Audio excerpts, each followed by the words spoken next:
Hi, everyone. I'm Lovelisa, and I want to welcome you all to Find Your Grind Live. Today, I will be talking to you about how to start a fundraiser. But before I do, I want to introduce myself and let you know who I am. So like I said, my name is Lovelisa Dizon, better known as Love. That's my stage name, spelled Luv.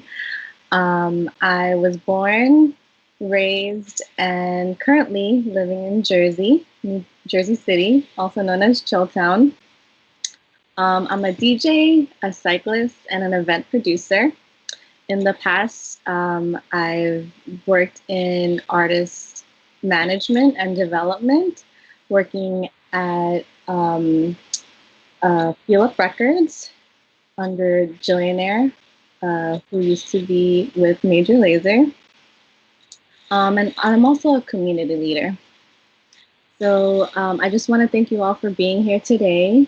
And I want to elaborate more on cycling and why it's important and how it shaped my career and what it does to my mental and physical health. So I started cycling in 2009. I needed a means to get around to and from college, and I fell in love with it. I started going further by miles, and in 2011 was when I first joined my a century ride, which is 100 miles, and that was for the Live Strong Challenge in the outskirts of Philadelphia, Pennsylvania. That Live Strong Challenge was a fundraiser to help fight cancer. Later on in 2012 to 2016, I started organizing and leading teams for the MS Bike Tour in New York City. And that was to raise money for research and raise awareness for those affected with multiple sclerosis. That was a very, very prominent time in my cycling journey, and made a lot of memories on that. And in 2014, I led and co-produced a cyclofem ride in New York City to encourage more women to ride bikes. Now, I know right now is a very hard time for everybody, and I found that cycling is helping me through, and mentally, physically, emotionally. And I just wanted to give some advice to anybody there who's having a hard time, to always take care of your mind, do things to where you can learn something new, ground yourself, and when you're in a space to give when you can. Now, I wanted to elaborate more on cycling because that was the beginning of how I started getting into fundraising and raising money for different organizations, which leads me to the lesson plan. So I'm gonna take you guys here.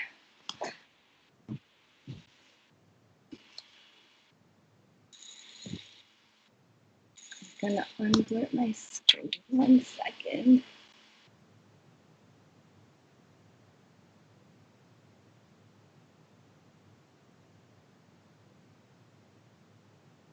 Okay, so here we go. You guys want to learn how to start a fundraiser. First things first, is your mission.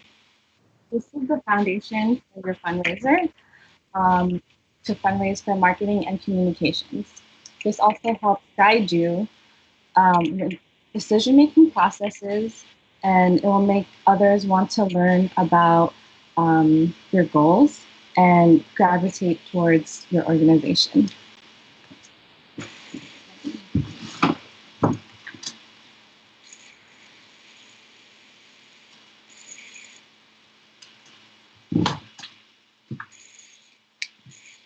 Now, some pointers to figure out what your mission is. You want one or two sentences, one or two things that sum up the essence of your organization. And 3 key points, which is why, whom, and how.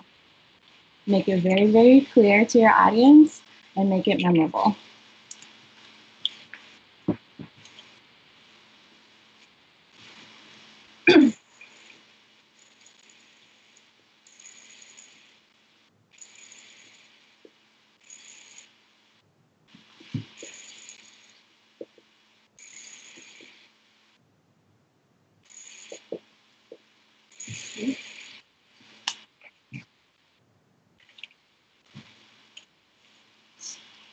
Now, just recently, I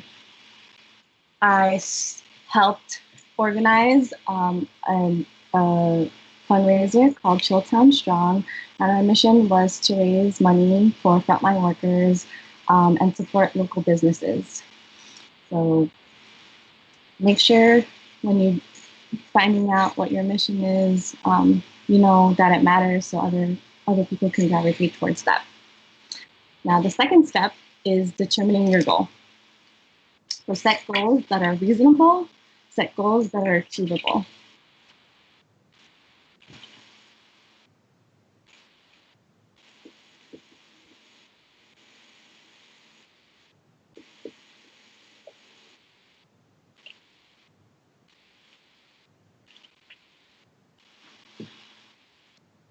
I like to use the SMART method, which is being specific, being measurable, attainable, relevant, and time-based. So specific is an example for being specific is raising 50K towards an animal shelter, a local animal shelter. Being measurable is good so everyone's on the same page. This will clarify things for your audience and help motivate donors to donate. Attainable, which helps other people realize that you're ambitious enough to challenge you and your team. Relevant and time-based. So time-based, make sure you know your beginning, make sure you know your end. This helps with tracking progress. Now for different goals, you want to know how much you're raising. Now, make sure you itemize your expenses. There's different expenses such as websites, paying staff, managing your volunteers, any advertising, any postage, and keep records of everything. Now, the next step is how will you raise your money?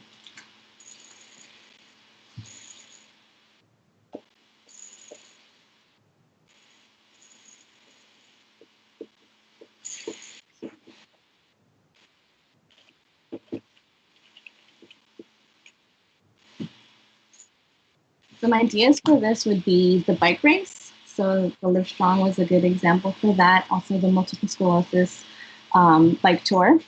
The Chilltown Strong, we did a 24-hour broadcast. You could host a board game night, a video game night, do a bake sale, host a competition. This is where you can have fun and be creative. Then the next step is fundraising platforms. You want to determine what platform you want to use to raise money.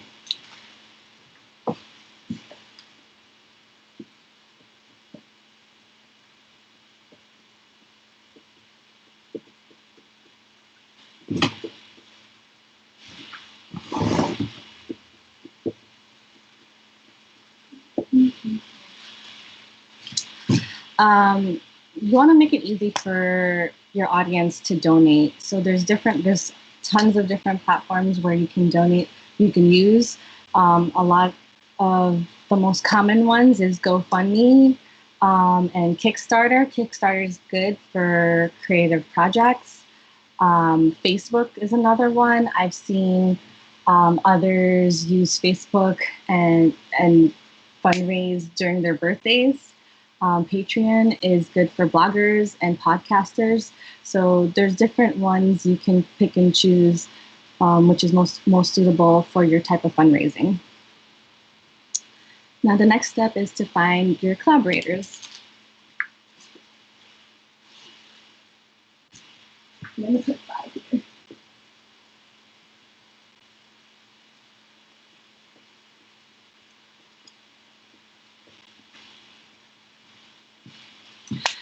Now, you want to ask yourself, is there anyone you can team up with to fundraise to reach this common goal? For example, for the Chilltown Strong initiative, we teamed up with 9 different businesses to supply food and PPE to hospitals, to COVID testing sites, for our frontline workers. You could also look for sponsors. Sponsors can be used for door prizes, raffles, any refreshments. And another good example is endorsements. So if you have anyone who you can speak to, who can do a little commercial or to help you promote and sees your vision, now's a good time to reach out to them to co-sign your initiative and reach your fundraising goal. Now the next step is storytelling.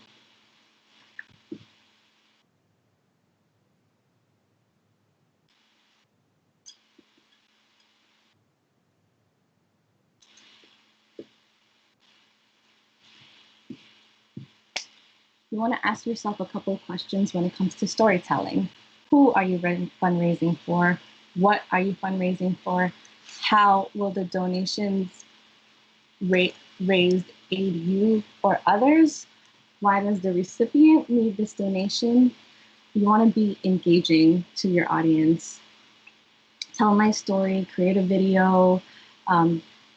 This is another time you can be creative and show others how your fundraising initiative is different from others. Now, the next step is logistics.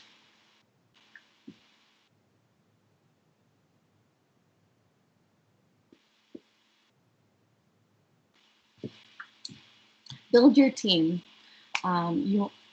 Nowadays, there's so many different elements into creating a team. You want a team of designers, fund management, marketing, strategy. Collaborate with different people in your community and who have the common goal of creating this initiative and fundraising goal, and build together. And the next step is promoting and sharing.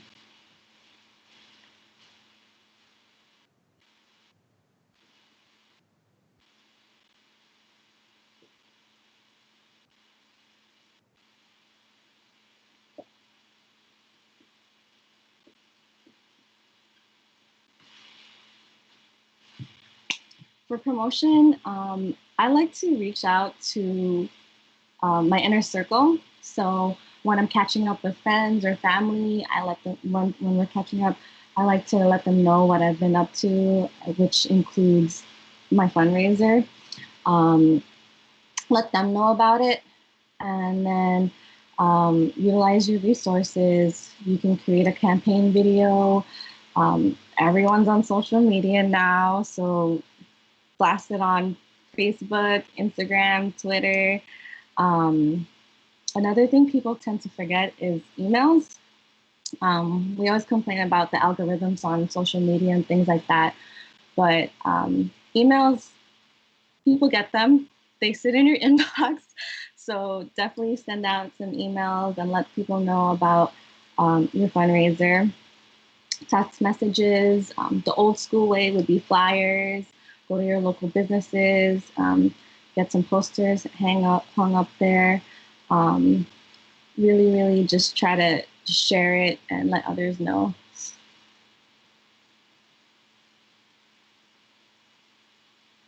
Then the last step is your thank you.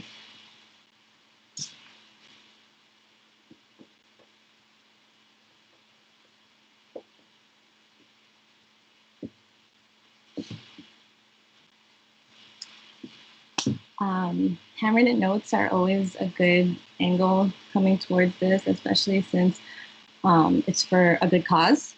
Or you could pick up the phone, let others know how grateful you are. Social media, some other platforms, they will let you have updates on your fundraising page. So it's good to just send an email out or just update everyone with how the fundraising is going, if you reached your goal, and that's where you can celebrate the success of it and how much of an impact those donations made to the organization and your goal. Another angle too is to update and interview your supporters. That's a lot of like post-production things that you can do. Ask them about their experience with your fundraising event, how they enjoyed it, any feedback, good, bad, and how you can do better for the next one. And yeah, that pretty much sums up how to start a fundraiser. And I wanted to open up the floor for any question and answers. I know this was really short and sweet because I only had 20 minutes, but I'm gonna go to the chat and see if anyone has any questions. Oh yeah.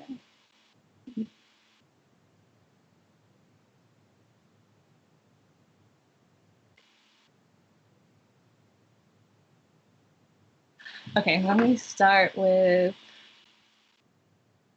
what is your favorite part of building a fundraiser?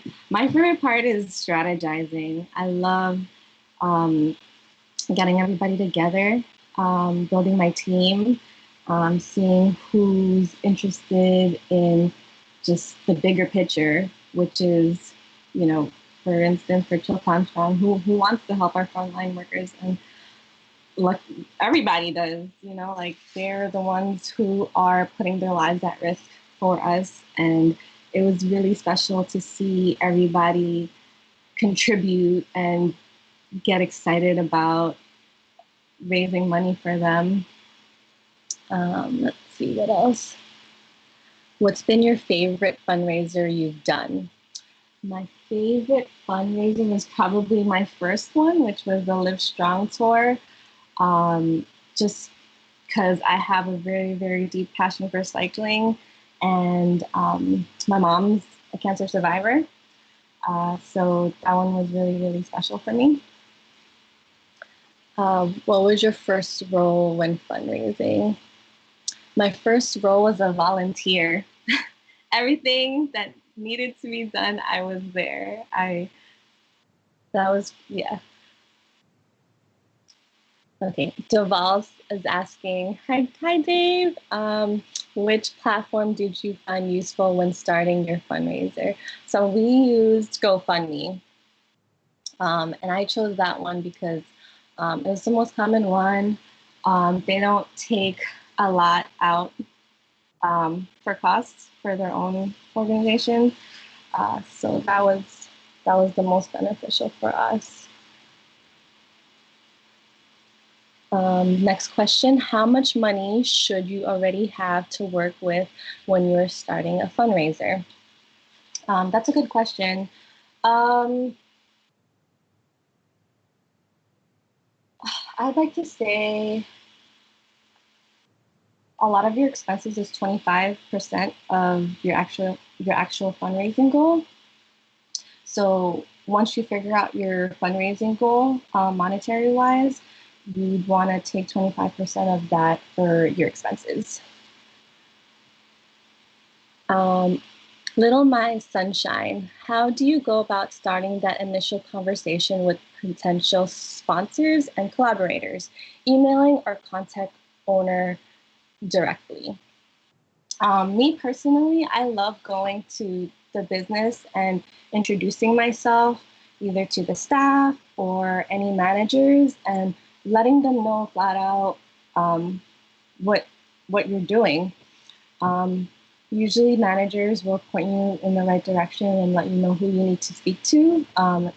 And from there, Usually they'll tell you, they'll set up a meeting or give them your email, so you can correspond that way.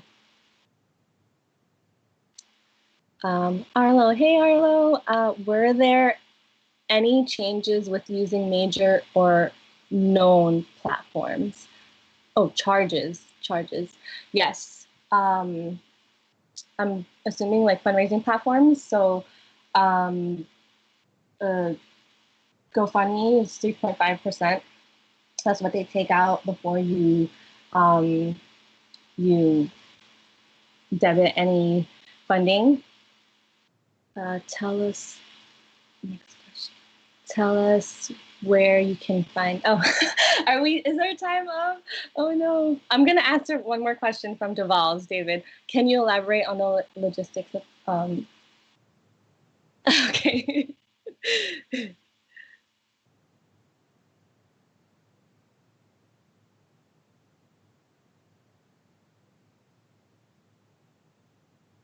Okay, David, can you elaborate on the logistics aspect? Yeah, so logistics wise, like you want to figure out like how is everything coming together. So for example, for the Chilltown Strong initiative, post production wise, I was like, how am I going to get all these donations out? Well, first of all, how am I going to get all these PPE from all these donations? So I had to reach out to like different sources and do a lot of cold calling and finding out what price is best for N95 masks, what price is best for hospital gowns and things like that. Those type of logistics you need to cover, which is part of our goal, getting PPE to our frontline workers. And then after that, I had to think about, hey, like, so once I get the PPE delivered, where can I store it? How will I get it to the hospitals? So at that sense, we teamed up with Solidarity JC, who's been really, really gracious to us with delivering PPE. Me personally, I just stored all the PPE here at my home, which is a little more cost effective. But those type of details you want to think about, those type of logistics you want to think about, and you tie into your budget. So it's good to reach out to your community to see if anybody would be interested in volunteering or ways you can team up together to get this common goal. I hope that answers your question, Dave. Sydney, hey Sid, from the time that you have started to fundraise till now, what are the major changes you have noticed in the fundraising community? I don't think there are any major changes. Like I said, if you're very, very clear about your mission and what you're trying to do, people will gravitate it towards it. For my instance, I love helping others. I love raising awareness for things we can't control, cancer, multiple sclerosis, COVID, what we're going through now. So in that sense, um, it's easy for other people to gravitate and kind of see the vision behind that. Another question, how much time should you allot to create a fundraiser? Depending on the capacity of it, you could go from, I mean, we took a Chilltown Strong in like 2 weeks, just because we had to act fast, and we didn't realize it was just so much going on at once, and a lot of things happening. We wanted to keep our healthcare workers and frontliners safe, so that took us 2 weeks. But ideally, it's probably a year, just so you can budget for the whole year and kind of execute and plan accordingly. Chris, hey Chris, if you have time, do you find it harder to get sponsorship from bigger corporations than small businesses?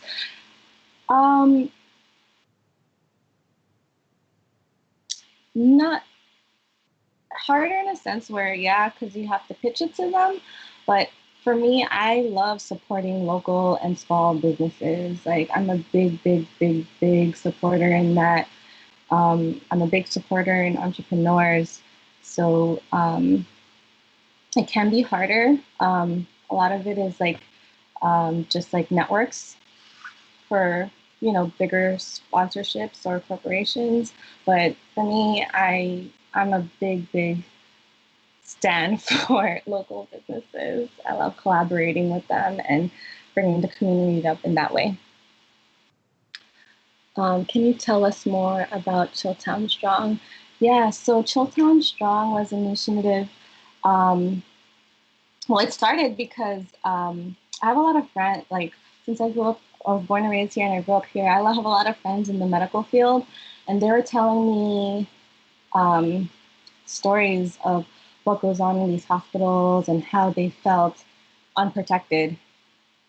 And I couldn't just sit there and just like, I had to do something. So the idea came to me, and I'm like, hey, like, so Chilltown Collective is an events company where we would have different nightlife events or different creative events throughout Jersey City. And a lot of that came from DJs.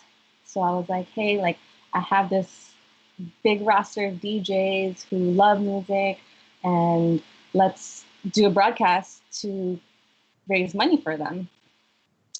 So that's where the idea came to fruition.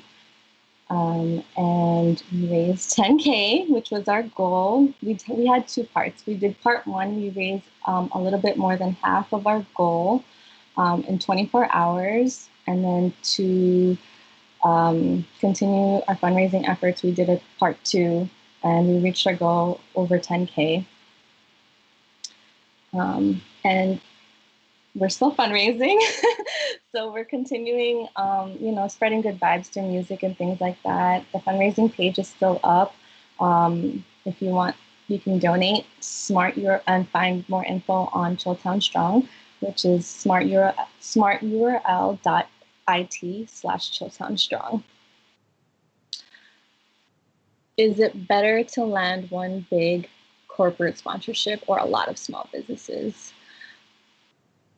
I guess it depends on what you're trying to do, um, and what your fundraising goal is. So you want to, like, for me personally, like I said, I love supporting small businesses, and I love going that route.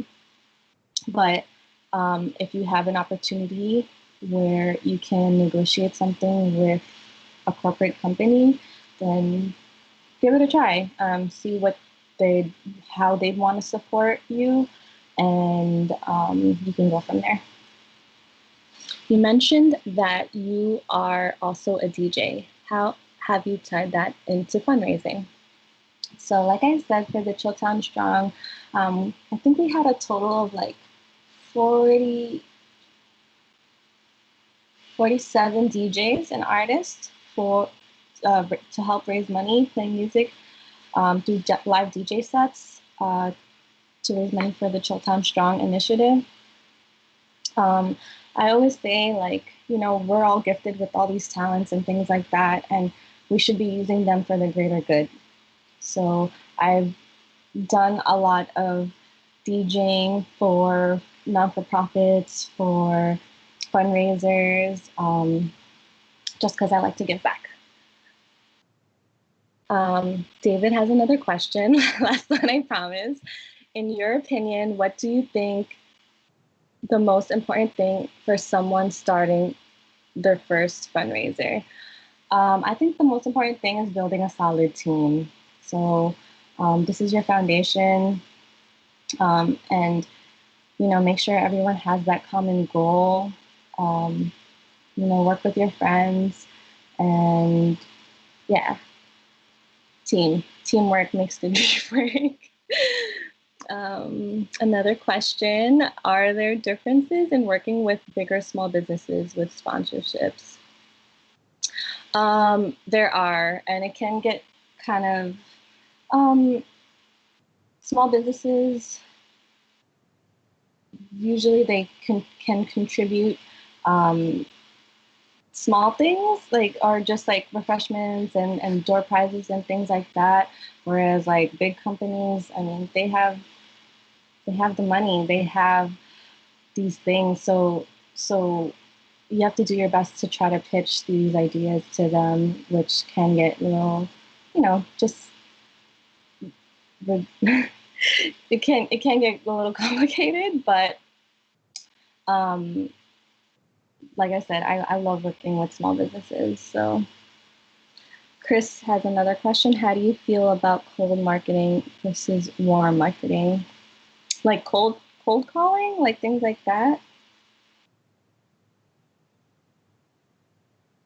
I'm not sure what Chris is asking.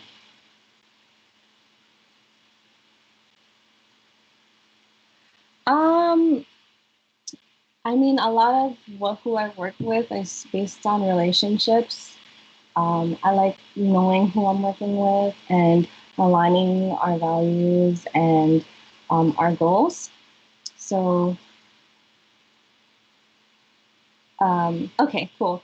So yeah, like for that instance, I I like working and building with. Okay, I like working and building with businesses and collaborators who I've worked with before, just because we align in a lot of different ways. But um, cold calling is good too. Like I feel like once you laid out all the logistics and things like that, you can lay out who you want to collaborate with and find out um, if this is if it's going to be a good thing for your fundraiser or not. So any more questions? Okay. I want to thank you all for joining me today. I hope that you learned something, and I hope everyone's safe. I want to thank Find Your Grind for having me. Thank you to Charlie. I appreciate you so much, all your hard work and all your efforts to making this happen. You can find me on Instagram, Twitter, Facebook at LUVL1SA. Um, and yeah, thank you all for your support. Thank you for joining me. I hope I hope you guys continue to be safe, take care of each other, look out for each other. And I am going to, hi JR, I'm going to start setting up for a DJ set where I'm just going to play some tunes just because, like, it's a vibe.